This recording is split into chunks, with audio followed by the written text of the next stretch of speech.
साधु साधु साधु नमो तस्से भगवतो अरहतो सम्मा सम्बुद्धस्स नमो तस्से भगवतो अरहतो सम्मा सम्बुद्धस्स नमो तस्से भगवतो अरहतो सम्मा सम्बुद्धस्स तेरुවන් සරණයි කාරුණික වාසනාවන්ත පින්වත්නි සූත්‍ර සාකච්ඡාව ආරම්භ කරන්නටයි සූදානම් වන්නේ අද දවසේ අපිට සාකච්ඡාවට භාජනය කරන්න නියමිතව පවතින මජ්ක්‍ධිම නිකායේ චූලයමක වර්ගයේ චූල වේදල්ල කියන සූත්‍ර දේශනාව. ඒ අනුව අපේ සූත්‍ර දේශනා මාලාව අනුව නම් අපි සාකච්ඡා කරන්නේ 44 වන සූත්‍ර දේශනාව. ඒ අනුව මේ චූල වේදල්ල සූත්‍රය කියලා කියන්නේ ප්‍රශ්නෝත්තර වශයෙන් අදාළ කුඩා සූත්‍ර දේශනාව විදිහට අපිට මේ සූත්‍රය සලකන්න පුළුවන්. මෙතන මේ සූත්‍රයේ ධර්ම සාකච්ඡාවක් විසාක උපාසකතුමා ධම්මදින්නා කියන භික්ෂුණියත් අතර ඇති වෙච්ච ධර්ම සාකච්ඡාවක්. සක්කාය කියන කාරණාව එහි හට ගැනීම, ඒ නැතිවීමේ මාර්ගය පිළිබඳව, උපාදානස්කන්ධ පිළිබඳ, සක්කාය දිට්ඨිය ඇතිවන අයුරු හා ඇති නොවන අයුරු, ආර්ය අෂ්ටාංග මාර්ගයේ සමාධි සංස්කාර පිළිබඳව, සංඥා වේදිත නිරෝධ සමාපත්තිය සමවදින අයුරු, එවිට මුලින්ම නිරුද්ධ වන දේ එයින් යලි නැගී සිටින අයුරු, එවිට මුලින්ම නිරුද්ධ වන දේ ඒ වගේ මෙසේ නැකරෙන භික්ෂුවගේ හිතේ ස්වභාවය පිළිබඳව, විදීම් හා අනුසය පිළිබඳව, සැප විඳීමට දුක් විඳීමට අවිද්‍යාවට විරුද්ධ දේ හා උපේක්ෂාවට විද්‍යාවට නිවනට පක්ෂ දේ කුමක්ද කියන කාරණා පිළිබඳව මේ සූත්‍රය තුල විසාක උපාසකතුමා ධම්මදින්නා භික්ෂුණියගෙන් ප්‍රශ්න කරනවා. ඒවට ධම්මදින්නා භික්ෂුණිය පිළිතුරු ලබා දෙනවා. ඒ අනුව විසාක උපාසකතුමා ධම්මදින්නා භික්ෂුණියත් අතර ඇති වෙච්ච ගැඹුරු ධර්ම සාකච්ඡාවක්. ඒ වගේම අවසානයේ විසාක උපාසකතුමා බුදුරජාණන් වහන්සේ ළඟට ගිහිල්ලා ධම්මදින්නා භික්ෂුණිය අතර ඇති වෙච්ච ධර්ම සාකච්ඡාව සිහිපත් කරාට පස්සේ බුදුරජාණන් වහන්සේ ධම්මදින්නා භික්ෂුණියගේ නුවණ පිළිබඳව ප්‍රශංසා කරමින් ඒ වගේම විසාක උපාසකතුමාට ඒ ධම්මදින්නා භික්ෂුණියගේ පිළිතුරු පිළිගැනීම සුදුසුයි කියලා ප්‍රකාශ කිරීමත් මේ සූත්‍රය තුල අවසානයේ අපිට දැක බලා ගන්නට පුළුවන්කමක් ලැබෙනවා. ඒ නිසා අපි බලමු මොකද්ද මේ චූල වේදල්ල කියන සූත්‍රය තුල අන්තර්ගත වන්නේ කියලා. චූල වේදල්ල සූත්‍රය මා විසින් මෙසේ අසන ලදී. එක් සමයක භාගතුන් වහන්සේ රජගහ නුවර ලෙහෙනුනට නිම දුනුවෙන් කලන්තක නිවාප නම් වූ වේළුවන්හි වැඩවසන සේක. එසමෙහි විසාක වසු ධම්මදින්නා මෙහෙණ කරා එළඹින. එළඹ ධම්මදින්නා මෙහෙණ ඇඳුරු කොට වැද එකත් පසක හින. එකත් පස්වහුන් විසාක උපාසක ධම්මදින්නා මෙහෙණට සක්කායෝ ආදී තෙලබස්කි. එතන බුදුරජාණන් වහන්සේ රජගහ නුවර වේළුවනාරාම වැඩි ඉන්න කාලේ තමයි මේ සිද්ධ වෙන්නේ. මේ සිදුවීම සිදු වෙන්නේ විසාක කියන උපාසකතුමා ධම්මදින්නා භික්ෂුණීන් වහන්සේ ළඟට ගිහිල්ලා ධම්මදින්නා කියන භික්ෂුන් වහන්සේට වැඳලා ධම්මදින්නා භික්ෂුණීන් වහන්සේගෙන් මෙන්න මෙහෙම ප්‍රශ්න විමසීමක් සිද්ධ කරනවා. පළවෙනි ප්‍රශ්නේ තමයි ආර්යාවෙනි සත්කායයි කියනු ලැබේ. භාගතුන් වහන්සේ විසින් කවර දහමෙක් සත්කායයි වදාන ලද්දේද? ඇවත විසාකේනි භාගතුන් වහන්සේ විසින් මේ උපාදානයේට ප්‍රත්‍ය ස්කන්ධ පස සත්කායයි වදාන ලද්දේය. ඒ කෙසේ යත් රූපෝපාදානස්කන්ධය, වේදනෝපාදානස්කන්ධය, සංඤෝපාදානස්කන්ධය, සංස්කාරෝපාදානස්කන්ධය, විඥානෝපාදානස්කන්ධයි. ඇවත විසාකේනි භාගතුන් වහන්සේ විසින් මේ පංචෝපාදානස්කන්ධ සත්කායයි වදාන ලදී. විසාක උපාසක ආර්යාවෙනි ගුණසේ බැනවැයි ධම්මදින්නා මෙහෙණගේ බසර තුටුව අනුමෝදන්ව ධම්මදින්නා මෙහෙණ මතුෙහි ආපුච්චා විසින් පැන පිළිවෙත් ආර්යාවනි සත්කාය සමුදයයි කියනු ලැබේ. ආර්යානි භාගතුන් වහන්සේ විසින් කිනම් දහමෙක් සත්කාය සමුදයයි වදාන ලද්දේද? ඇවත විසාකේනි පුනර්භවයේ පිණිස වැටෙන නන්දි රාග සහගත ඒ භවයේ ඇලුම් කරන යම් මේ තෘෂ්ණා ඇද්ද ඒ කවරයක්? කාම තෘෂ්ණාය, භව තෘෂ්ණාය, විභව තෘෂ්ණාය. ඇවත විසාකේනි භාගතුන් වහන්සේ විසින් මේ තෘෂ්ණා සත්කාය සමුදය විසින් වදාන ලදු. ආර්යාවනි සත්කාය නිරෝධයයි කියනු ලැබේ. ආර්යානි භාගතුන් වහන්සේ විසින් කිනම් දහමෙක් සත්කාය නිරෝධයයි වදාන ලද්දේද? ඇවත විසාකේනි එම තෘෂ්ණාවගේ යම් අශේෂ විරාග නිරෝධයේ ත්‍යාගයේ ප්‍රතිනිසර්ගයේ විමුක්තියේ අනාලයක ඇද්ද? ඇවත විසාකේනි තෘෂ්ණාවගේ මේ අශේෂ විරාග නිරෝධය සත්කාය නිරෝධයයි භාගතුන් වහන්සේ විසින් වදාන ලදී. ආර්යාවනි සත්කාය නිරෝධගාමිනී ප්‍රතිපදායයි කියනු ලැබේ. ආර්යාවනි භාගතුන් වහන්සේ විසින් කිනම් ප්‍රතිපදා සත්කාය නිරෝධගාමිනී ප්‍රතිපදායයි වදාරන ලදද? එවත විසාකේනි භාගතුන් වහන්සේ විසින් මේ අරිය අටගේ මගම සත්කාය නිරෝධ ගාමිනී ප්‍රතිපදාය වදාළ ලදු. ඒ කෙසේය සම්‍යක් දෘෂ්ටිය, සම්‍යක් සංකල්පය, සම්‍යක් වාචාය, සම්‍යක් කර්මාන්තය, සම්‍යක් ආජීවය, සම්‍යක් ව්‍යායාමයේ, සම්‍යක් ස්මෘතිය, සම්‍යක් සමාධිය. ඊට පස්සේ මේ ධම්මදින්නා කියන භික්ෂුණියගෙන් විසාක කියන උපාසකයා අහපු පළවෙනි ප්‍රශ්නය තමයි සත්කාය කියලා වචනයක් ධර්මයේ සඳහන් වෙනවා. එතකොට මේ සක්කාය කියන වචنين භාගතුන් වහන්සේ මොකක් ගැනද කියන්නේ? ඒ කියන්නේ කුමක්ද වදාළේ කියලා. ඒ වෙලාවේ විසාක මේ උපාසකයාට ධම්මදින්නා භික්ෂුණිය සිහිපත් කරනවා. සක්කාය කියලා භාගතුන් වහන්සේ වදාළේ මේ පංච උපාදානස්කන්ධයට. ඒ තමයි රූප උපාදානස්කන්ධය, වේදනා උපාදානස්කන්ධය, සංඥා උපාදානස්කන්ධය, සංස්කාර උපාදානස්කන්ධය, විඥාන උපාදානස්කන්ධය කියන රූප වේදනා සංඥා සංඛාර විඥාන කියන මේ උපාදානස්කන්ධ පහට තමයි මේ උපාදානස්කන්ධ වලට තමයි සංඥා කියලා සක්කාය කියලා බුදුහාමුදුරු සිහිපත් කළේ කියලා මේ ධම්මදින්නා භික්ෂුණිය සිහිපත් කරනවා. ඊට පස්සේ අහනවා සක්කාය හට ගන්නවා කියලා එකක් කියනවා. බුදුහාමුදුරු මොකද්ද මේ සක්කාය හට ගන්නවා කියලා සිහිපත් කළේ කියලා. ඒකට ධම්මදින්නා භික්ෂුණිය සිහිපත් කරනවා සක්කාය හට ගන්නවා කියලා සිහිපත් කරන්නේ යලිත් භවයක් ඇති කරන. ඒ කියන්නේ පෝනෝ භවිකා. ඒ වගේම ආස්වාදයෙන් ඇලෙන නන්දි රාග සහගත. ඒ වගේම ගියේ තන සතුටින් පිළිගන්න තත්‍රාපි නන්දිනී. ඒ ආකාරයේ වෙච්ච යම් තණ්හාවක් තියෙනවද? මොකක්ද ඒ තණ්හාව? ඒ තණ්හා ප්‍රභේද තුනක් තියෙනවා.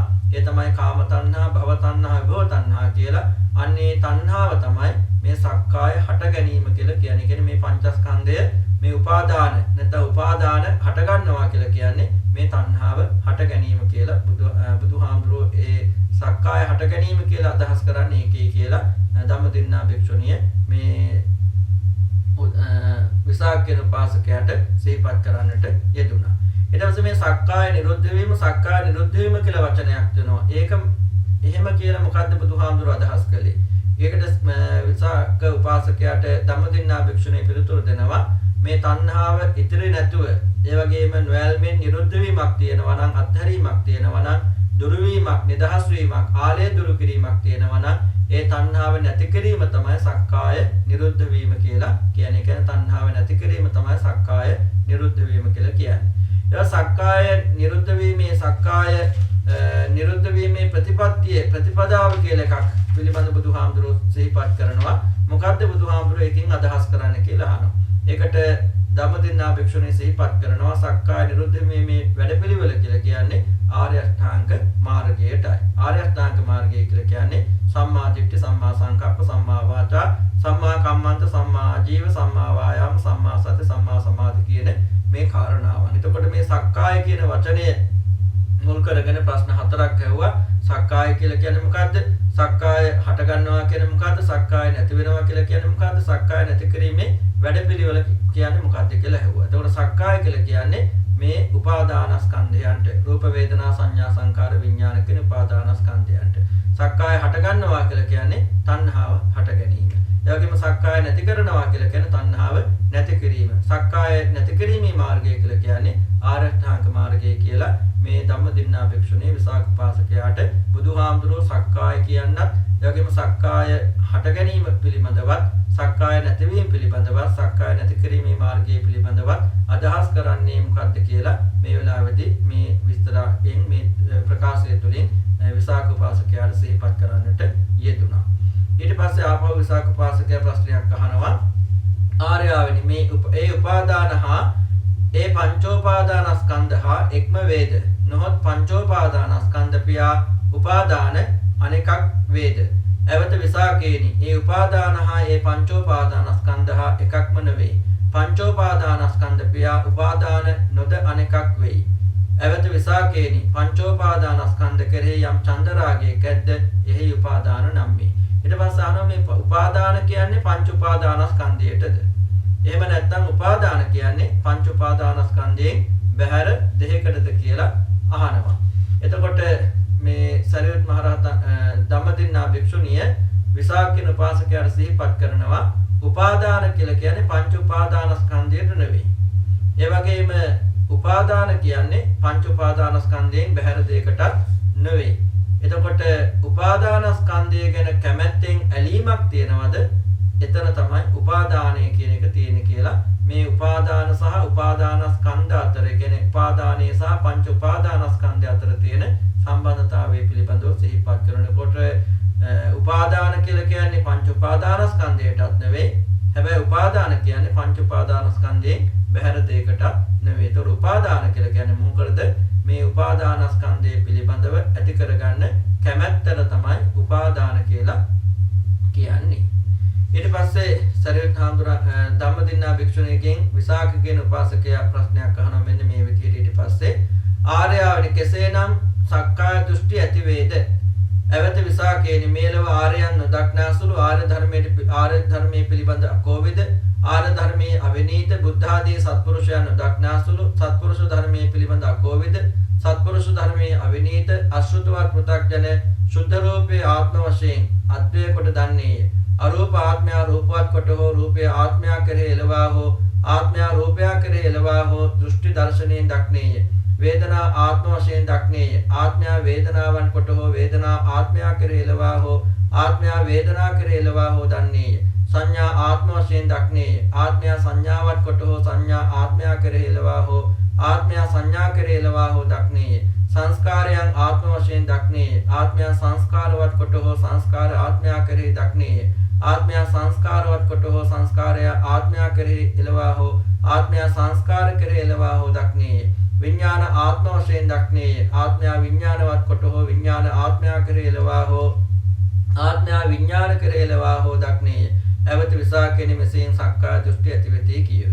ඊට පස්සේ අහනවා සක්කාය දිට්ඨිය ඇති වෙන්නේ කොහොමද කියලා. එතෙන්දී මේ අශෘතවත් පෘථග්ජනයා පිළිබඳව එතෙන්දී විශේෂයෙන්ම සිහිපත් කරනවා. එතකොට මේ අශෘතවත් පෘථග්ජනයාගේ ස්වභාවය තමයි ආර්යයන් වහන්සේලා හඳුනන්නේ නැහැ. ආර්ය ධර්මයේ තේරුම් ගන්න දක්ෂ නැහැ. ආර්ය ධර්මයේ හික්මෙන්නේ නැහැ. සත්පුරුෂයන්ව හඳුනන්නේ නැහැ. සත්පුරුෂ ධර්මයේ තේරුම් ගන්න දක්ෂ නැහැ. සත්පුරුෂ ධර්මයක පුහුණු වෙන්නේ නැහැ. ඒ වගේ කෙනා මොකද වෙන්නේ? රූපේ ආත්මය කියලා මුලාවෙන් දකිනවා. ආත්මය රූපවත් කියලා මුලාවෙන් දකිනවා. රූපයේ තිබෙන ආත්මය තුල කියලා මුලාවෙන් දකිනවා. ආත්මයේ තිබෙන රූපය තුල කියලා මුලාවෙන් දකිනවා. ඒ වගේම තමයි වේදනාව පිළිබඳවත් මුලාවෙන් දකින්නේ. සංඥා පිළිබඳවත් මුලාවෙන් දකිනවා. සංස්කාර පිළිබඳවත් මුලාවෙන් දකිනවා. විඥානය පිළිබඳවත් මුලාවෙන් දකිනවා. ඒ තමයි වේදනාව ආත්මය විඳීමෙන් හටගත්ත දෙයක්. ඒ වගේම විඳීම තියෙන්නේ ආත්මය තුල. විඳීම තුලයි ආත්මය තියෙන්නේ කියලා ඒ විදිහට දකිනවා. ආත්මය සංඥාවෙන් හැදලා තියෙනවා. ඒ වගේම සංඥාව තියෙන්නේ ආත්මය තුල. ඒ වගේම ආත්මය තියෙන්නේ සංඥාව තුල කියලා. ඒ වගේම සංස්කාර වලින් හටගත් ආත්මයක් තියෙනවා. සංස්කාර තියෙන්නේ ආත්මය තුල. ඒ වගේම ආත්මය තියෙන්නේ සංස්කාර තුල කියලා. ඒ වගේම විඥාණයෙන් හටගත් ආත්මයක් තියෙනවා. විඥාණයේ තියෙන්නේ ආත්මය තුල. ඒ වගේම ආත්මය තියෙන්නේ විඥාණය තුල කියලා මේ විදිහට රූප වේදනා සංඥා සංකාර විඥාන පිළිබඳව ඒ වගේම වැරදි අවබෝධයක් ඇති කරගන්නවා. ඒක තමයි සක්කාය දිට්ඨිය ඇතිවීමට බලපාන කාරණාව කියලා ධම්මදින්නා භික්ෂුණිය මේ විසාක කියන උපාසකයාට මේ අවස්ථාවේදී සිහිපත් කරනවා. ආර්යයන් කෙසේනම් සක්කාය දෘෂ්ටි නොවේද? එවත විසාකේනි මෙලව ආර්යයන් දක්නාසුළු ආර්ය ධර්මයේ පිළිමත කෝවිද? ආර්ය ධර්මයේ සුවිනීත සත්පුරුෂයන් දක්නාසුළු සත්පුරුෂ ධර්මයේ පිළිබඳ කෝවිද? සත්පුරුෂ ධර්මයේ සුවිනීත ශ්‍රුතවත් ආර්ය ශ්‍රාවක රූපේ ආත්ම වශයෙන් නොදක්නේ. ආත්මය රූපවත් කොට හෝ රූපේ ආත්මෙහි පිහිටියේ හෝ ආත්මය රූපෙහි පිහිටියේ හෝ නොදක්නේ. වේදනා ආත්ම වශයෙන් නොදක්නේ. ආත්මය වේදනාවත් කොට හෝ වේදනා ආත්මෙහි පිහිටියේ හෝ ආත්මය වේදනාෙහි පිහිටියේ හෝ නොදක්නේ. සංඥා ආත්ම වශයෙන් නොදක්නේ. ආත්මය සංඥාවත් කොට හෝ සංඥා ආත්මයේ ඒ පිහිටියාය හෝ ආත්මයේ සංඥායේ පිහිටියේ හෝ නොදක්නේ. සංස්කාර ආත්ම වශයෙන් නොදක්නේ. ආත්මයේ සංස්කාරවත් කොට හෝ සංස්කාර ආත්මයේ පිහිටියේ හෝ ආත්මයේ සංස්කාරයේ පිහිටියේ හෝ නොදක්නේ. විඥාන ආත්ම වශයෙන් නොදක්නේ. ආත්මයේ විඥානවත් කොට හෝ විඥානයේ ආත්මයේ පිහිටියේ හෝ ආත්මයේ විඥානයේ පිහිටියේ හෝ නොදක්නේ. එවත විසාක කියන මෙසේන් සක්කාය දෘෂ්ටි නොවේති කියු. ඊට පස්සේ මේ විසාක උපාසකයා ධම්මදින්නා භික්ෂුණියගෙන් අහනවා මේ සක්කාය දිට්ඨිය නැති වෙන්නේ කොහොමද කියලා. ඇති නොවෙන්නේ කොහොමද කියලා. ඒ වෙලාවේ මේ ධම්මදින්නා භික්ෂුණිය මේ විසාක උපාසකයාට සිහිපත් කරනවා ශ්‍රුතවත් ආර්ය ශ්‍රාවකයාගේ ස්වභාවය පිළිබඳව. ශ්‍රුතවත් ආර්ය ශ්‍රාවකයේ ස්වභාවය තමයි ආර්යයන් වහන්සේලාව හඳුනනවා. ආර්ය ධර්මයේ තේරුම් ගන්න දක්ෂයි. ආර්ය ධර්මයේ හික්මෙනවා, සත්පුරුෂයන් හඳුනනවා, සත්පුරුෂ ධර්මයේ තේරුම් ගන්න දක්ෂයි, සත්පුරුෂ ධර්මයේ හික්මෙනවා. මෙන්න මේ වගේ ස්වභාවයෙන් යුක්ත ආර්ය ශ්‍රාවකයා මොකද වෙන්නේ? රූපේ පිළිබඳවත්, වේදනා පිළිබඳවත්, සංඥා පිළිබඳවත්, සංස්කාර පිළිබඳවත්, විඥානය පිළිබඳවත් මුලාවක් ඇති කරගන්නේ නැහැ. එතකොට ඔහු රූපයෙන් හටගත් ආත්මයක් තියෙනවා කියලා දකින්නේ නැහැ. රූපයේ තිබෙන ආත්මය තුල කියලා මුලාවෙන් දකින්නේ නැහැ. ආත්මයේ තිබෙන රූපය තුල කියලා දකින්නේ නැහැ. ඒ වගේම විඳීමෙන් හටගත් ආත්මයක් තියෙනවා. ආත්මය තුලයි විඳීම තියෙන්නේ. විඳීම තුලයි ආත්මය තියෙන්නේ කියලා මුලාවෙන් දකින්නේ නැහැ. සංඥාවෙන් හැදිච්ච ආත්මයක් තියෙනවා. සංඥාව තියෙන්නේ ආත්මය තුල. ආත්මයේ තියෙන සංඥාව තුල කියලා මුලාවෙන් දකින්නේ නැහැ. සංස්කාර වලින් හැදිච්ච ආත්මයක් තියෙනවා. සංස්කාර තියෙන්නේ ආත්මය තුල. ඒ වගේම ආත්මයේ තියෙන සංස්කාර තුල කියලා මුලාවෙන් දකින්නේ නැහැ. ඒ වගේම විඥාණයෙන් හැදිච්ච ආත්මයක් තියෙනවා. විඥාණයේ තියෙන ආත්මය තුල. ඒ වගේම ආත්මයේ තියෙන විඥාණය තුල කියලා විඥාණය පිළිබඳ මුලාවක් ඇති කරගන්නේ නැහැ. එතකොට මොකද වෙන්නේ? සක්කාය දිට්ඨිය ඒ ශ්‍රුතවත් ආර්ය ශ්‍රාවකයා තුල නැති වෙලා යනවා කියලා සක්කාය දිට්ඨිය නැති වෙන ආකාරය පිළිබඳව ධම්මදින්නා භික්ෂුණිය විසාක උපාසකයාට සිහිපත් කරන්නට යෙදුණා. ආර්යාවනි අරියටගේ මග කවරේද? ඇවත විසාකේනි මෙම අරියටගේ මග වෙයි. හේ කෙසේ මේම අරියටගේ මග වෙයි. හේ කෙසේ යත් සම්‍යක් දෘෂ්ටිය, සම්‍යක් සංකල්පය, සම්‍යක් වාචාය, සම්‍යක් කර්මාන්තය, සම්‍යක් ආජීවය, සම්‍යක් ව්‍යායාමයේ, සම්‍යක් ස්මෘතිය, සම්‍යක් සමාධියයි.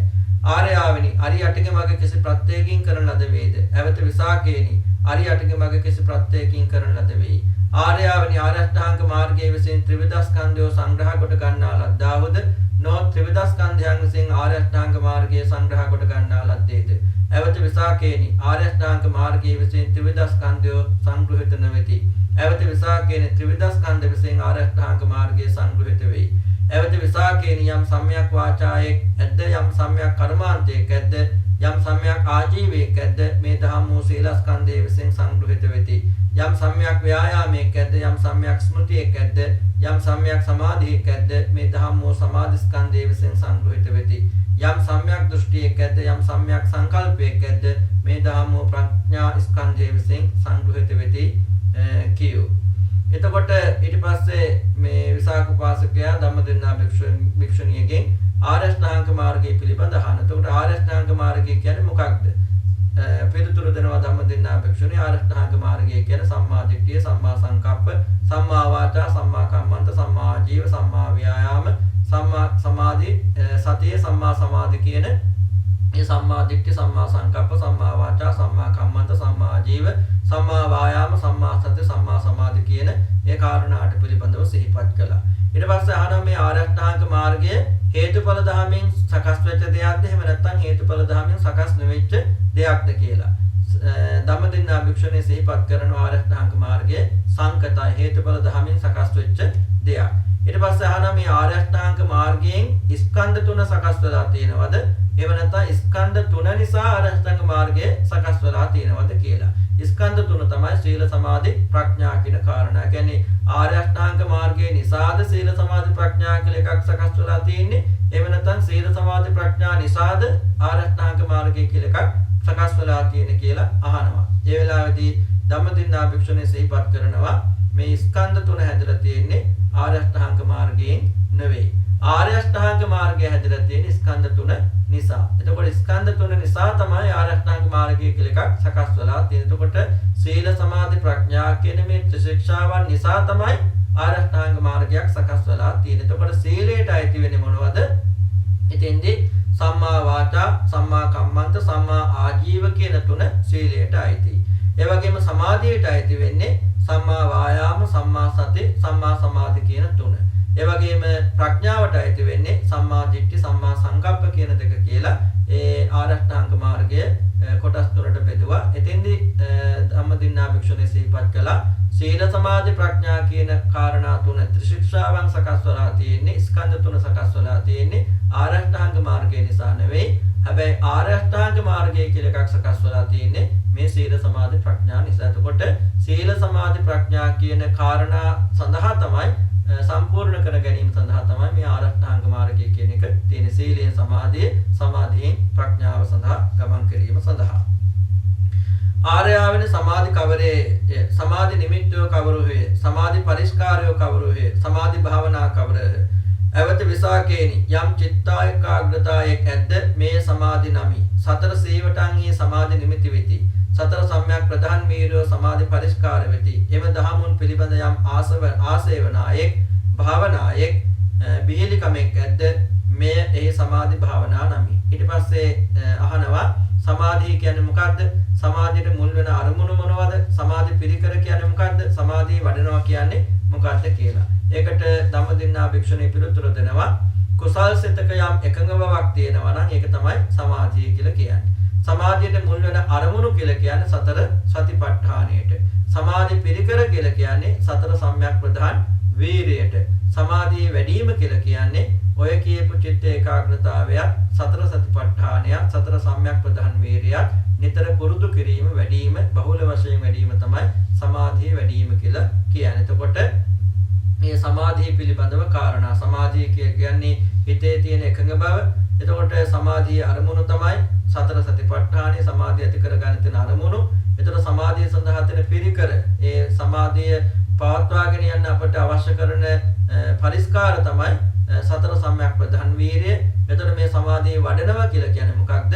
ඒ සතර සතිපට්ඨානය චිත්ත ඒකාග්‍රතාවය ඇති කරගෙන සතර සතිපට්ඨානය සතර සම්‍යක් ප්‍රධාන වීරිය මේවා නිතර පුරුදු කිරීම වැඩිම තමයි සමාධිය වැඩිම කියලා කියන්නේ කියලා සමාධිය පිළිබඳව එතෙන්දී සිහිපත් කළා. ආර්යාවෙන සංස්කාරය කෙතෙක් වෙද්ද? අවත විසාකේන සංස්කාරය මොහු තුන් දෙනෙකි. කාය සංස්කාර, වාක් සංස්කාර, චිත්ත සංස්කාරයි. ආර්යාවෙන කාය සංස්කාර කවරේද? වාක් සංස්කාර කවරේද? චිත්ත සංස්කාර කවරේද? අවත විසාකේනි ආස්වාස ප්‍රාස්වාස කාය සංස්කාරයි, විතක්ක විචාර වාක් සංස්කාරයි, සංඥා වේදනා චිත්ත සංස්කාරයි. ආර්යාවෙනි කවරෙහිකින් ආස්වාස ප්‍රාස්වාස කාය සංස්කාර වේද? කවරෙහිකින් විතර්ක විචාර වාක් සංස්කාර වේද? කවරෙහිකින් සංඥා හා වේදනා චිත්ත සංස්කාර වේද?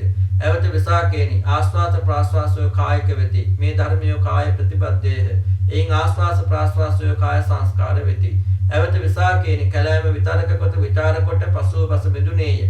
එයින් විතක්ක විචාරය වාක් සංස්කාර වෙති. සංඥාද වේදනාද චෛතසිකේහ. මේ ධර්මය චිත්ත ප්‍රතිපද්දේහ. එයින් සංඥාද වේදනාද චිත්ත සංස්කාර වෙති. ඊට පස්සේ අහනවා සංස්කාර කීයක් තියෙනවද? සංස්කාර තුනයි. මොනවද? කාය සංස්කාර, වාක් සංස්කාර හා චිත්ත සංස්කාර කියලා. එතන මේ කාය සංස්කාරයි, වාක් සංස්කාරයි, චිත්ත සංස්කාරයි කියන්නේ මොනවද කියලා අහනවා. එතෙන්දී ධම්මදින්නා භික්ෂුණී සිහිපත් කරනවා ආස්වාස ප්‍රාස්වාස තමයි කාය සංස්කාර කියලා කියන්නේ. වගේම විතක්ක ਵਿਚාර තමයි වාක් සංස්කාර කියලා කියන්නේ. ඒ වගේම සංඥා වේදනා වලට තමයි චිත්ත සංස්කාර කියලා කියන්නේ. ඊට පස්සේ අහනවා ආස්වාස ප්‍රාස්වාස මොකක් නිසාද කාය සංස්කාර වෙන්නේ? විතක්ක ਵਿਚාර මොකක් නිසාද වාක් සංස්කාර වෙන්නේ? ඒ වගේම සංඥා වේදනා මොකක් නිසාද චිත්ත සංස්කාර වෙන්නේ කියලා. ඒකට ධම්මදින්නා භික්ෂුණී සිහිපත් කරනවා ආස්වාස ප්‍රාස්වාස කියන දෙක මේ කය හා බැඳලා තියෙන දෙයක්. ඒ නිසා තමයි ඒක කාය සංස්කාර බවට පත් වෙන්නේ.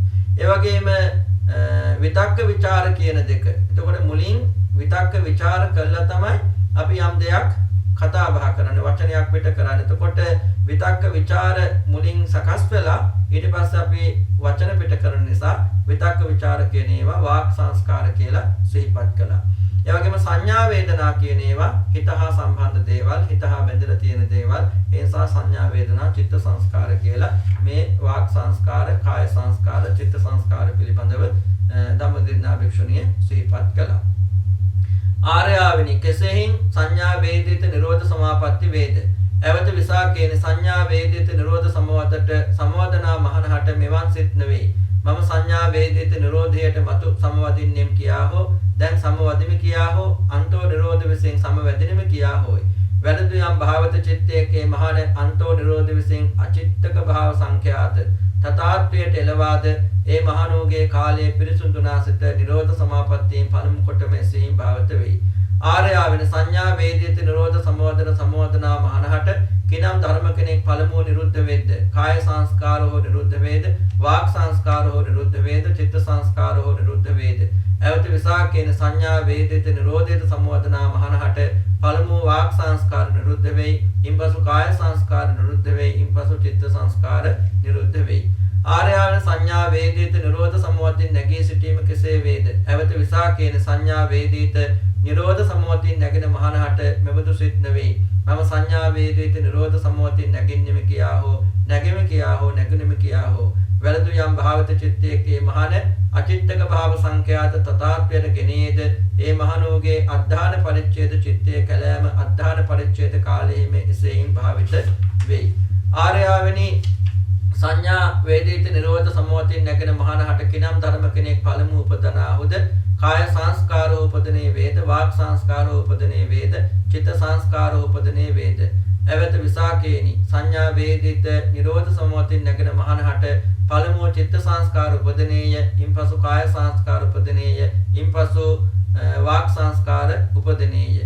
ආර්යාවනි කෙතෙක් ස්පර්ශයෝ සංඥා වේදිත නිරෝධ සමවතින් නැගි මහණ පැහැස ගනිද්ද. එවත විසාකේනි ස්පර්ශයෝ තුන්දෙනෙක් සංඥා වේදිත නිරෝධ සමවතින් නැගි මහණ පැහැස ගනිති. ශුන්්‍යත පහස, අනිමිත්ත පහස, අපනිහිත පහස පහසයි. ආර්යාවනි සංඥා වේදිත නිරෝධ සමවතින් නැගි මහණෝගේ සිත කිමක අවනත වැද්ද, කිමක ප්‍රවණව නැමී ඇද්ද, කිමක ප්‍රාක්ඛාරව නැඹුරු ඇද්ද. එවත විසාකේන සංඥා වේදිත නිරෝධ සමවතින් නැගි මහණෝගේ සිත උපදි විවේකයේ නිවන කෙරෙහි අවනතව ඇත. උපදි විවේකයේ කෙරෙහි ප්‍රවණව සිටියේ වෙයි. උපදි විවේකයේ කෙරෙහි හෙන්නාක් මෙන් ප්‍රාක්ඛාරව සිටියේ වෙයි. ඊළඟ සංඥා වේදිත නිරෝධ සමාපත්තිය පිළිබඳ ප්‍රශ්න කිහිපයක් අහනවා. සංඥා වේදිත නිරෝධ සමාපත්තිය සමවදින්නේ කොහොමද කියලා අහනවා. එතකොට මේ ධම්මදින්නා භික්ෂුණී සිහිපත් කරනවා යම් භික්ෂුවක් සංඥා වේදිත නිරෝධ සමාපත්තිය සමවදිනකොට මම මෙහෙම හිතන්නේ නැහැ. මම සංඥා වේදිත නිරෝධ සමාපත්තිය සමවදින්න ඕන කියලා හිතන්නේ නැහැ. ඒ වගේම එහෙනම් මම දැන් සංඥා වේදිත නිරෝධ සමාපත්තිය සමවදිනවා කියලා හිතන්නේ නැහැ.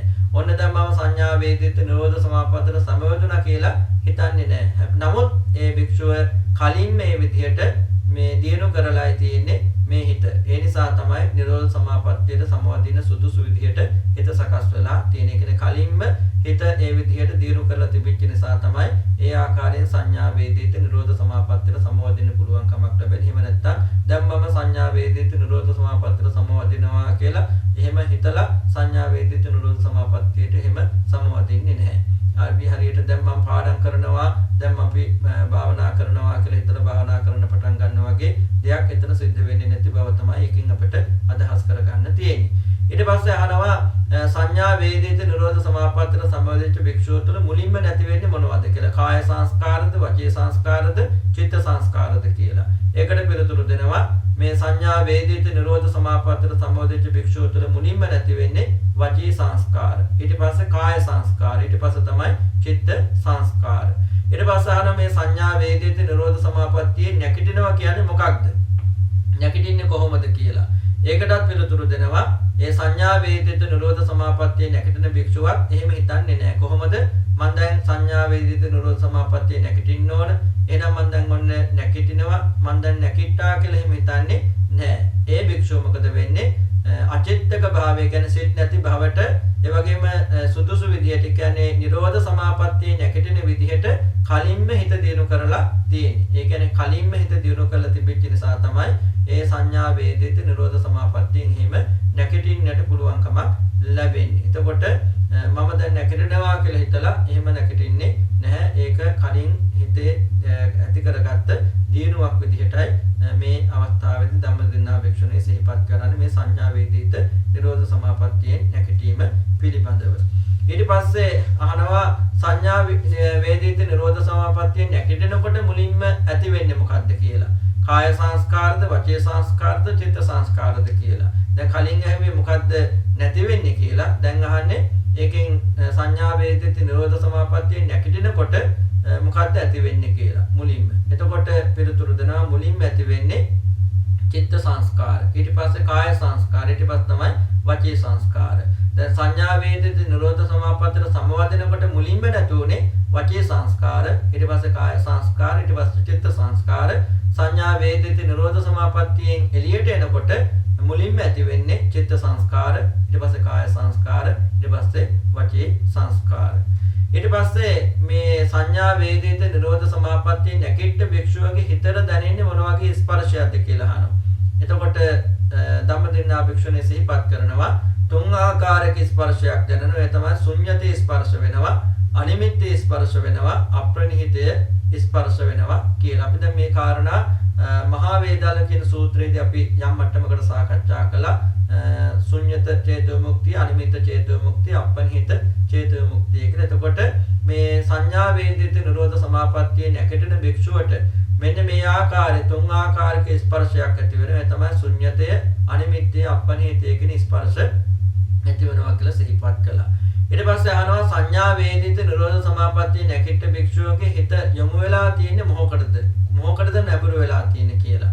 ඒ වෙලාවේ පිළිතුරු දෙනවා ඒ භික්ෂුවගේ හිත නැඹුරු වෙලා තියෙන්නේ නිවනටම තමයි, නැඹුරු වෙලා තියෙන නිවන සඳහා තමයි යොමු වෙලා තියෙන්නේ කියලා ධම්මදින්නා භික්ෂුණිය ඒ සංඥා වේදිත නිරෝධ සමාපත්තියේ නැකිට භික්ෂුවගේ හිත යොමු වෙලා තියෙන බර වෙලා තියෙන දිශාව පිළිබඳව ඒ අවස්ථාවේදී සිහිපත් කරන්නට යෙදුණා. ඊට පස්සේ මේ විසාක උපාසකයා ධම්මදින්නා භික්ෂුණියගෙන් මෙන්න මේ වගේ ප්‍රශ්නයක් අහනවා.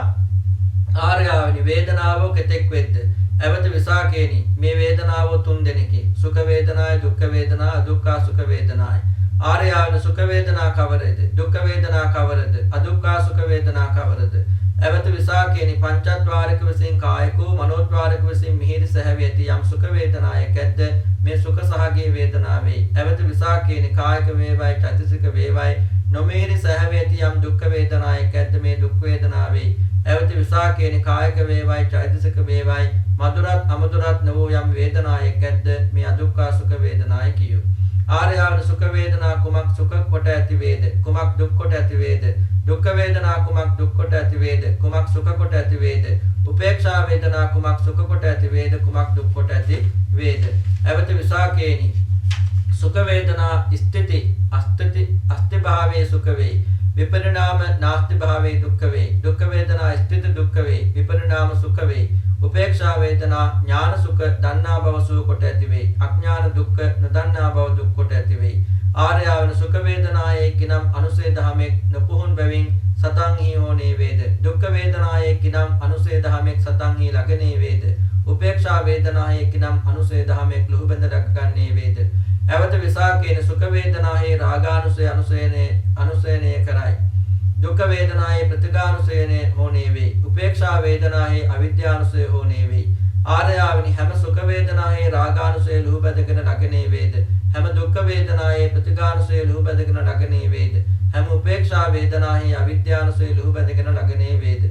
එවත විසාකේන හැම සුඛ වේදනායේ රාගානුසය නොනගනේය. හැම දුක්ඛ වේදනායේ ප්‍රතිගානුසය නොනගනේය. හැම උපේක්ෂා වේදනාවේ අවිද්‍යානුසය නොනගනේය. ආර්යවන සුඛ වේදනායේ කිමෙක් ප්‍රහාතව්‍ය වේද? දුක්ඛ වේදනායේ කිමෙක් ප්‍රහාතව්‍ය වේද? උපේක්ෂා වේදනායේ කිමෙක් ප්‍රහාතව්‍ය වේද? එවත විසාකේන සුඛ වේදනායේ රාගානුසය ප්‍රහාතව්‍ය වේ. දුක්ඛ වේදනායේ ප්‍රතිගානුසය ප්‍රහාතව්‍ය වේ. උපේක්ෂා වේදනාවේ අවිද්‍යානුසය ප්‍රහාතව්‍ය වේ. ආර්යවනි හැම සුඛ වේදනායේ රාගානුසය ප්‍රහාතව්‍ය වේද? හැම දුක්ඛ වේදනායේ ප්‍රතිගානුසය ප්‍රහාතව්‍ය වේද? හැම උපේක්ෂා වේදනාවේ අවිද්‍යානුසය ප්‍රහාතව්‍ය වේද? එවත විසාකේන හැම සුඛ වේදනායේ රාගානුසය ප්‍රහාතව්‍ය නොවේ. හැම දුක්ඛ වේදනායේ ප්‍රතිගානුසය ප්‍රහාතව්‍ය නොවේ. හැම උපේක්ෂා වේදනාවේ අවිද්‍යානුසය ප්‍රහාතව්‍ය නොවේ. එවත විසාකේන මේ සස්නේ මහණ කාමයෙන් වෙන්ව අකුසල් දහමින් වෙන්ව සවිතරක සවිචාර විවේකජ ප්‍රීති සුඛ ඇති ප්‍රථම ධ්‍යාන උපයාගෙන වාස කෙරේ. ඒ ප්‍රථම ධ්‍යානෙන් රාගය ප්‍රහීන කරේ. ඒ ප්‍රථම ධ්‍යාන සුඛ වේදනාහි රාගානුසය ලුහු බැඳගෙන හෝනේ නොවේ. එවත විසාකේනි මේ සස්නේ මහණ මෙසේම ප්‍රත්‍යවේක්ෂා කරේ. ආර්යෝ දැන් යම් රහත් බවක් ඇති සමවැද වෙසෙද්ද මම කිනම් දිනකේ අරහත් තත්වයට සමවැද වෙසෙම් දෝහයි කියයි. මෙසේ අනුත්තර විමෝක්ෂයේ අරහත්ත්වයේ ප්‍රාර්ථනා ලවා තබනුවහට තත් ප්‍රාර්ථනා නොලැබීම හේතුයෙන් දුම්නස් උපදනේ වේ. ඒ දවමනස්යෙන් ප්‍රතිග දුරු කෙරේ. තත් රූප දවමනස්ස දුක්ඛ වේදනාහි ප්‍රතිගානුසය අනුසයන නොකරේ. එවත විසාකෙන මේ සස්නේ මහණ සුඛයාගේද දුක්ඛයාගේද ප්‍රහාණයෙන් සොම්නස් දුම්නසොත් කලින්ම පහව යෑමෙන් අදුක්ඛෝ අසුඛෝ උපේක්ෂාවෙන් ජනිත ස්මෘති පාරිශුද්ධිය ඇති චතුර්ථ ධ්‍යාන සමවැද වෙසේ. ඒ චතුර්ථ ධ්‍යානයෙන් අවිද්‍යාව පුහුණු කෙරේ. ඒ ධ්‍යාන උපේක්ෂායේ අවිද්‍යානුසය ලුහු බඳ ලගනේ නොවේ. එතකොට මෙන්න මේ විදිහට වේදනාව පිළිබඳව කියන්නේ සුඛ වේදනා පිළිබඳව ඒ වගේම දුක්ඛ වේදනා පිළිබඳව ඒ වගේම ප්‍රශ්න කිරීමක් තමයි ඊළඟට තිබෙන්නේ වේදනාව පිළිබඳව අහනවා වේදනා කීයක් තියෙනවද කියලා.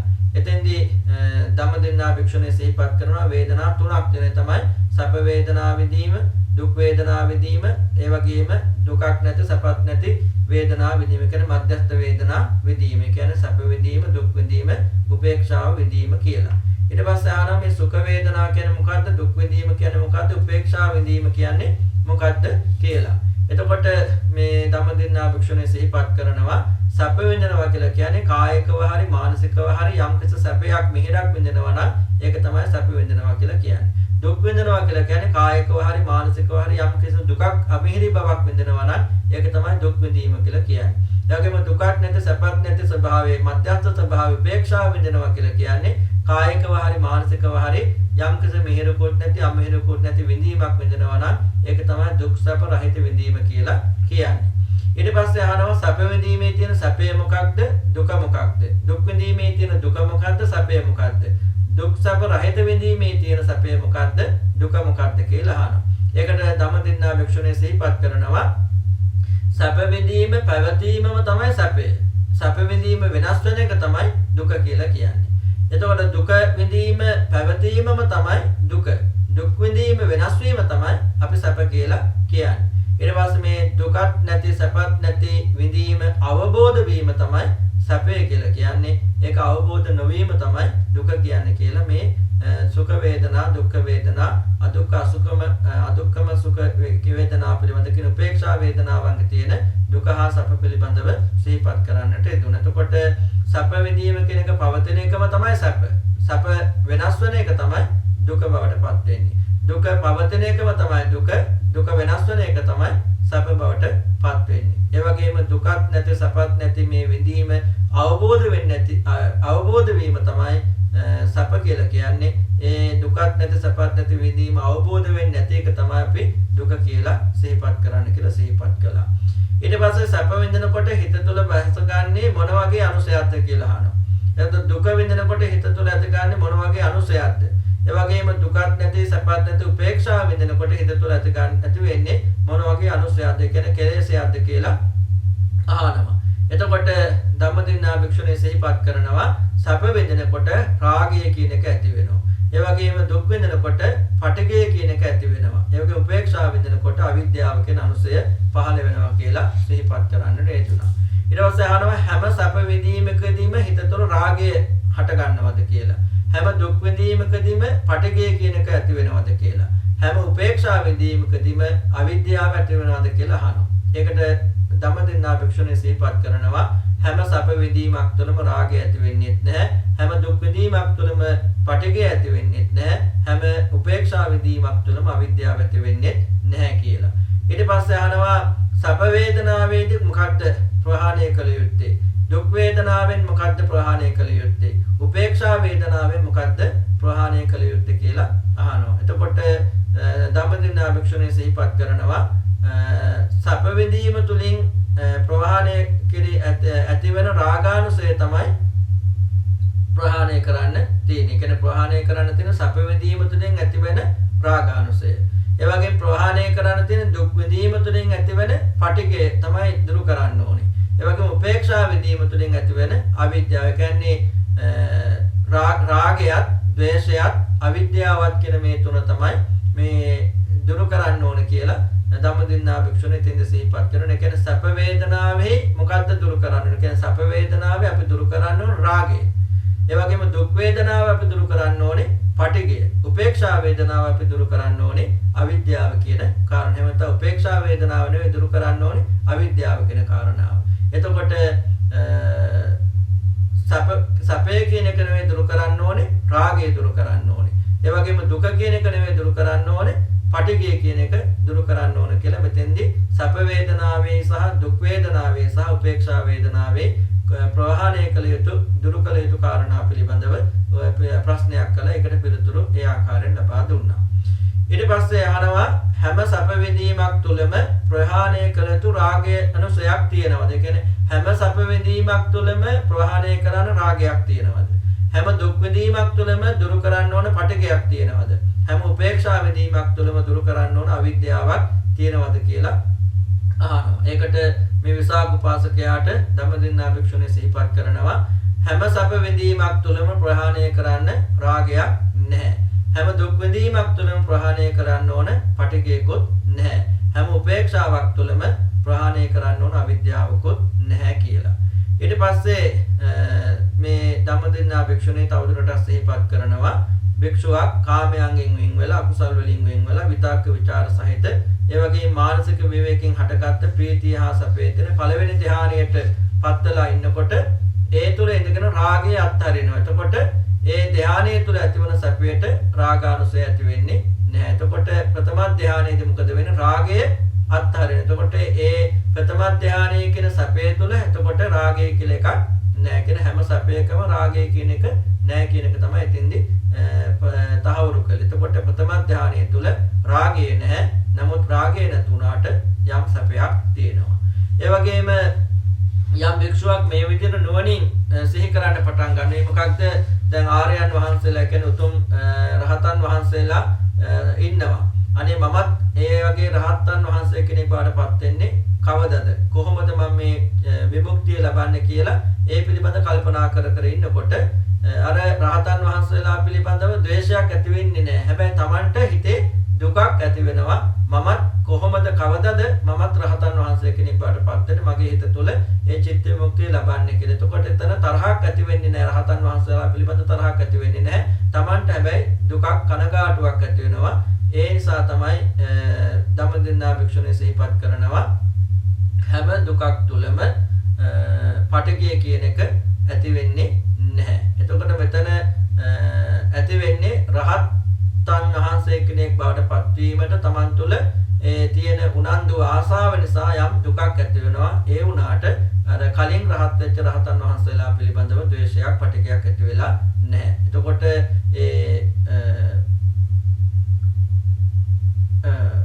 ඒ කාරණාවදී විශේෂයෙන්ම සිහිපත් කරන්නේ හැම දුක් විඳීමක් තුළම හැම දුකක් තුළම පටිගය කියන එක නැහැ කියන කාරණාව. ඒ වගේම ඊට පස්සේ සිහිපත් කරනවා හැම උපේක්ෂාවක් තුළම අවිද්‍යාව නැහැ කියන එක. ඒතර උපේක්ෂාව පිළිබඳව සිහිපත් කරනකොට සිහිපත් කරන්නේ මේ හතරවන ධ්‍යානයට පත්වලා ඉන්න එක. හතරවන ධ්‍යානයට පත් වෙනකොට සැපත් නැති කරලා දුක නැති කරලා ඒ වගේම කලින්ම මානසික සැප දුක දෙකම දුරු කරලා ඒ දුක් නැති සැප නැති පිරිසුදු උපේක්ෂාවෙන් යුතු සිහියෙන් යුතුව කටයුතු කිරීම තමයි හතරවන ධ්‍යානය කියලා කියන්නේ. එතන මේ හතරවන ධ්‍යානයට පත් වුණාට පස්සේ උපේක්ෂාවෙන් යුතු ස්වභාවයක් උපේක්ෂාවත් සිහියක් තියෙන ස්වභාවය තමයි හතරවන ධ්‍යානය කියලා කියන්නේ. එතන මේ උපේක්ෂාවත් සිහියක් තියෙන මේ හතරවන ධ්‍යානයට පත් වෙලා ඉන්නකොට අවිද්‍යාව දුරු වෙලා යනවා. එතකොට එතන ඒ උපේක්ෂාව තුළ එතකොට අවිද්‍යාව එතන නැති වෙලා ගිහලා එතකොට හැම උපේක්ෂාවක් තුළම අවිද්‍යාව කියන එක අපිට දකින්න පුළුවන් කමක් නැහැ. එතකොට හතරවන ධ්‍යානයට පත් වෙනකොට අවිද්‍යාව දුරු වෙගෙන යනවා. එතකොට මේ උපේක්ෂාව තුළ අවිද්‍යාව දුරු වෙලා අවිද්‍යානුසය ඇති වෙන්නේ නැහැ කියලා ධම්මදින්නා භික්ෂුණිය සිහිපත් කළා. ඊට පස්සේ තවදුරටත් මේ විසාක උපාසකයා ධම්මදින්නා භික්ෂුණියගෙන් ප්‍රශ්න මාලාවක් අහනවා. බලමු මොනවද අහන්නේ කියලා. ආර්යාවනි සුඛ වේදනාට ප්‍රතිභාග කිම? එවත විසාකේන සුඛ වේදනාට දුක්ඛ වේදනා විසභාග විරුද්ධ ප්‍රතිභාග වේ. ආර්යාවනි දුක්ඛ වේදනාට ප්‍රතිභාග කිම? එවත විසාකේන දුක්ඛ වේදනාට සුඛ වේදනා විසභාග විරුද්ධ ප්‍රතිභාග වේ. ආර්යාවනි උපේක්ෂා වේදනාට ප්‍රතිභාග කිම? එවත විසාකේනි උපේක්ෂා වේදනාට අවිද්‍යා සභාග අවිරුද්ධ ප්‍රතිභාග වේ. ආර්යාවනි අවිද්‍යාට ප්‍රතිභාග කිම? එවත විසාකේන අවිද්‍යාට විද්‍යා විසභාග ප්‍රතිභාග වේ. ආර්යාවනි විද්‍යාට ප්‍රතිභාග කිම? එවත විසාකේන විද්‍යාට විමුක්ති සභාග ප්‍රතිභාග වේ. ආර්යාවනි විමුක්තියට ප්‍රතිභාග කිම? එවත විසාකේන විමුක්තියට නිවන සභාග ප්‍රතිභාග වේ. ආර්යාවනි නිවනට ප්‍රතිභාග කිම? එවත විසාකේන පැන පන්වා ගියෙහි නෝ. ප්‍රශ්නයන්ගේ පරයාන්තයට ගන්නට නොහැකි වී නෝ. එවත විසාකේන බ්‍රහ්මසර වස නිවන් බැසගෙන ඇත. නිවන් පරම ගති කොට ඇත. නිවන් කෙලවර කොට ඇත. එවත විසාකේන තෙප කැමැති හොනම් භාගතුන් වහන්සේ කරා එළමතල අරුත් විචාරව භාගතුන් වහන්සේ යම් පරිදි ඔබට විභාග කොට වදාරද්ද ඒ අරුත් එපරිදිගෙන ධරව එක්බිති විසාක උපාසක ධම්මදින්නා මෙහෙණගේ තෙපුල් අභිනන්දන කොට අනුමෝදන්ව හුනස්නේ නැගේ ධම්මදින්නා මෙහෙණ සකසා වැඳ පදගුණ කොට භාගතුන් වහන්සේ කරා එළඹියේය. එළඹ භාගතුන් වහන්සේ මැනවින් වැද එකත් පසක හින එකත් පස්ස හොන් විසාක උපාසක ධම්මදින්නා මෙහෙණ හා සමග යම්තා කතා සංලාප විවිධ ඒ හැම භාගතුන් වහන්සේට සැලකලේය. මෙසේ සැලකල කල්හි භාගතුන් වහන්සේ විසාක උපාසක හටතල වදාළහ. විසාකේන ධම්මදින්නා මෙහෙණ පඬිත භාව ඇතියක විසාකේන ධම්මදින්නා මෙහෙණ මහා පැන ඇතියක විසාකේන තෙපි මයි තෙල පැන පොළොස් නොහුනම් යම් පරිදි ධම්මදින්නා මෙහෙණ විසින් පවසන ලද නම් මමද ඒ පරිදිම ප්‍රකාශ කරමි. තෙල භාෂිතයාගේ අර්ථ තෙලම වෙයි. තෙල අරුත් එපරිදිම ධරව භාගතුන් වහන්සේ මෙබස් වදාළසේක ප්‍රීති සෞමනස්යෙන් ගත් සිතති විසාක උපාසක භාගතුන් වහන්සේගේ භාෂිතය අභිමුඛවගෙන සතුටු වී.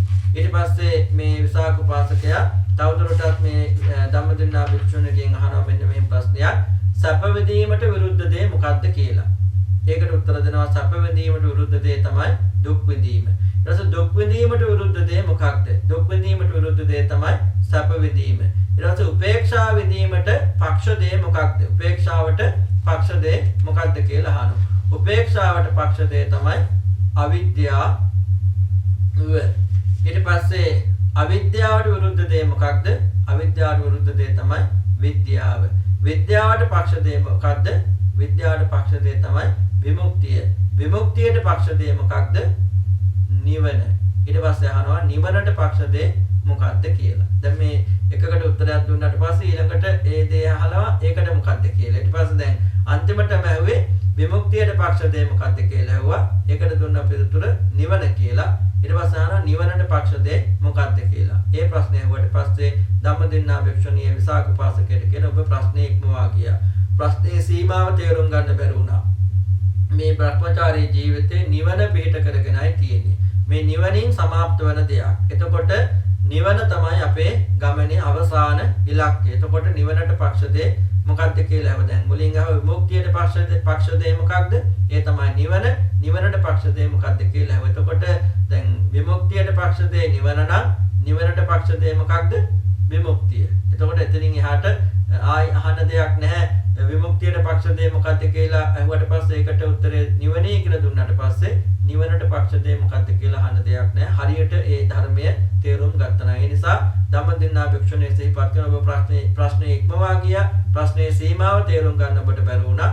අපේ මේ භ්‍රමචාරී ජීවිතයේ අවසානයේ තමයි නිවන පිහිට කරගෙන තමයි අපි මේ ගමන යන්නේ. නිවනින් සමාප්ත වෙන ගමනක් අපිට තියෙන්නේ කියලා. එතකොට ඔබ කැමති නම් බුදුහාමුදුරුවෝ ළඟටත් කියලා ඒ කාරණාව අහන්න. බුදුහාමුදුරුවෝ යම් විදිහකට මේ කාරණාට පිළිතුරු ලබා දෙනවා නම් ඒ විදිහට මතක තියාගන්න කිව්වට පස්සේ මේ ධම්මදින්නා භික්ෂුණියට විසාක උපාසකයා වැඳලා ඒ සතුටු වෙලා වැඳලා ඒ වගේම බුදුහාමුදුරුවෝ බහැ දකින්න ගියා. බුදුහාමුදුරුවෝ බහැ දකින්න ගිහලා බුදුහාමුදුරන්ටත් වැඳලා ඒ වගේම අර ධම්මදින්නා භික්ෂුණියත් එක්ක සිදු කරපු ධර්ම කතාව සම්පූර්ණයෙන්ම බුදුහාමුදුරන් සිහිපත් කළා. ඒ සිහිපත් කරාට පස්සේ බුදුහාමුදුරුවෝ විසාක උපාසකයාට සිහිපත් කරනවා විසාක උපාසක ඔබ මේ ධම්මදින්නා භික්ෂුණිය කියන්නේ බුද්ධිමත් කෙනෙක්.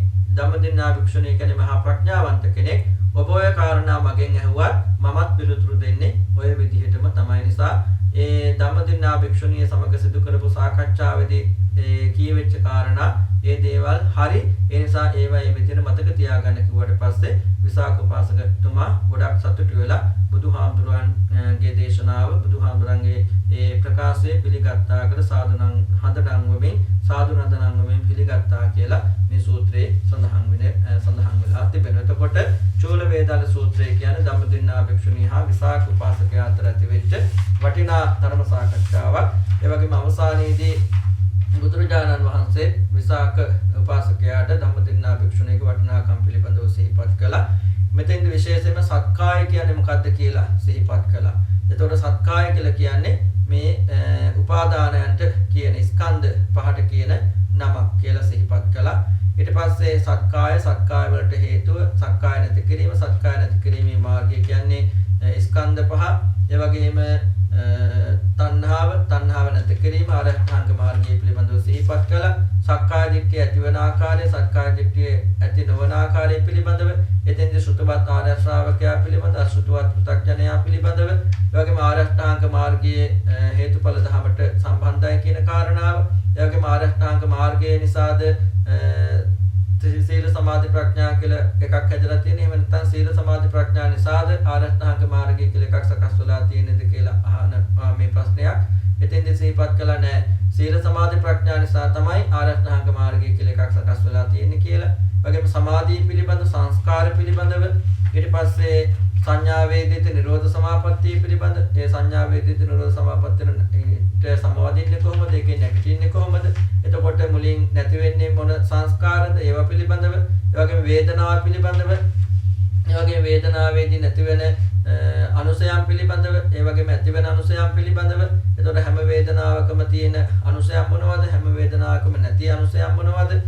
මේ හැම දෙයක් පිළිබඳව, ඒක සුඛ වේදනාවට පක්ෂ, දුක්ඛ වේදනාවට පක්ෂ, උපේක්ෂා වේදනාවට පක්ෂ, දුක්ඛ වේදනාවට විරුද්ධ මේ හැම කාරණාවක් පිළිබඳවම මේ සූත්‍රයේදී කරුණු කාරණා සාකච්ඡා වෙලා තියෙන. ඒ නිසා ගැඹුරු ධර්ම සාකච්ඡාවක් විදිහට මේ සූත්‍රය පිළිබඳ අපිට සිහිපත් කරන්න පුළුවන් කමක් ලැබෙනවා. ධම්මදින්නා භික්ෂුණී හා විසාක උපාසකයා අතර ඇති වෙච්ච ගැඹුරු ධර්ම සාකච්ඡාවක්. එතකොට චූල වේදල සූත්‍රයක්, මහා වේදල සූත්‍රයක් කියන්නේ අපි දන්නවා දැන් ධර්මයේ තියෙන ගැටලු පිළිබඳව සාකච්ඡා කරපු සූත්‍ර දේශනාවන්.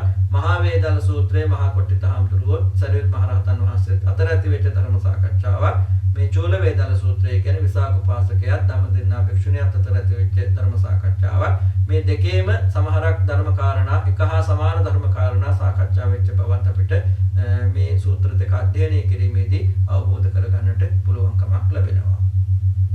අනන්ත සසර පුරා ලබාගත්තා වූ සියලු පුණ්‍ය ශක්තිය, දිව්‍යයන්ට අධිපති ශක්ති දිව රාජෝත්තමයන් වහන්සේ ප්‍රධාන විරෝධ විරූපාද උත්‍රාශ වෛශ්වන කියන සතරවරන් දිව රාජෝත්තමයන් වහන්සේලා ඇතුළු ඉසුරුපුර බෝසමතුන් වහන්සේට අධිග්‍රහිත පින් කැමැති පින් බලාපොරොත්තු වන අල්පේසාක මහේසාක සම්මාදෘෂ්ටික සිරුම දේව දේවතාන් වහන්සේලා ප්‍රධාන අනන්ත සක්වල වාසී සිරුම දෙවියන්ට, බ්‍රහ්මීන්ට, නාගයන්ට, ආධ්‍යාත්මික උතුමයන් වහන්සේලාට, ඒ වගේම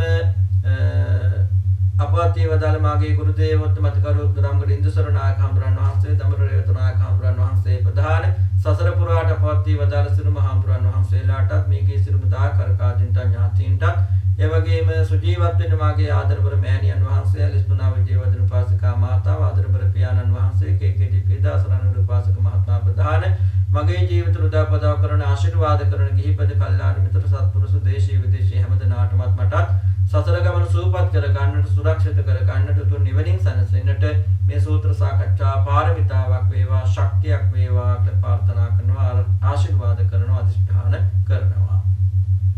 ittavata cammi sampadaṃ puñña sampadaṃ samphe devānumodantu samphe bhūtānumodantu samphe nāgānumodantu samphe sattānumodantu sampha sampatti siddhiyā ආකාශට්ටා චුම්මට්ටා දේවා නාග මහිද්దికා පුඤ්ඤන්තං අනුමෝදිත්වා චිරං රක්ඛන්තු ලෝක සාසනං පුඤ්ඤන්තං අනුමෝදිත්වා චිරං රක්ඛන්තු දේශනං පුඤ්ඤන්තං අනුමෝදිත්වා චිරං රක්ඛන්තු ත්වං සදා अस्मिन् विहारकरपब्बतरुक्कगामी सभ्येषु दीपनगरेषु पिचक्कवाले देवासुरा करुण रक्षसनागक्कारक्कान्तु वंशकनुं बाबले निच्चां इदं मे ज्ञातीनां होतु सुखितां हन्तु ज्ञातयो इदं मे ज्ञातीनां होतु सुखितां हन्तु ज्ञातयो इदं मे ज्ञातीनां होतु सुखितां हन्तु ज्ञातयो जयो मुनिन्दस्य सुबोधिमूले अहोसिमारस्य पराजयो हि उद्घोषयुं देवगणापसन्ना एतेन सच्चेन जयसु तुय्यां एतेन सच्चेन जयसु मय्यां जयो मुनिन्दस्य सुबोधिमूले